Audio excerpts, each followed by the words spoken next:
We can alter the graph of sine of x by doing various different things. One thing we can do is take the sine of x and multiply by a number.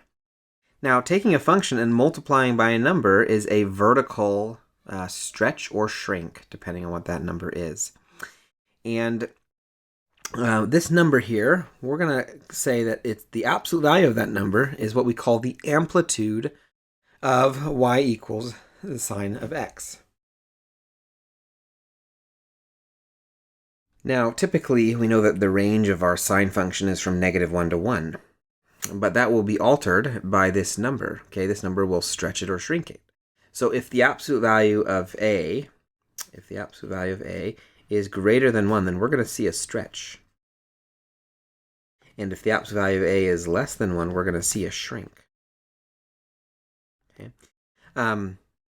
This on a, whether it's positive or negative, is going to actually determine how we start off. Now, as a reminder, our typical sine function starts at 0 and starts by going up. Okay.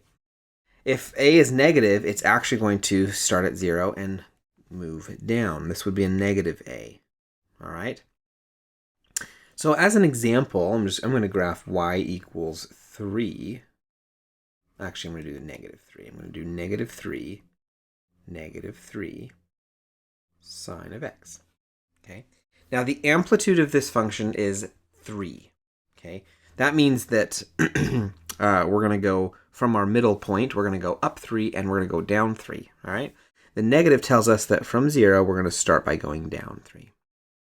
Now we have to remember that our period for this function is 2 pi. So if I go here and let each of these be a pi over 2, 3 pi over 2,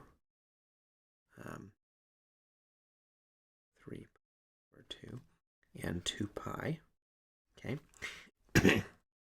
then I'm going to reach my maximum or minimum at the pi over 2 because that's when our sine is the largest. Sine of pi over 2 is 1. So at pi over 2, I'm going to reach this a value, -3, down here. Okay, and at pi, sine of pi is 0, so you get back to 0. 3 pi over 2, sine is -1. Multiplied by the negative will be, of course, the positive. Okay, and then, of course, we get back down to our 2 pi. And so then we can graph this.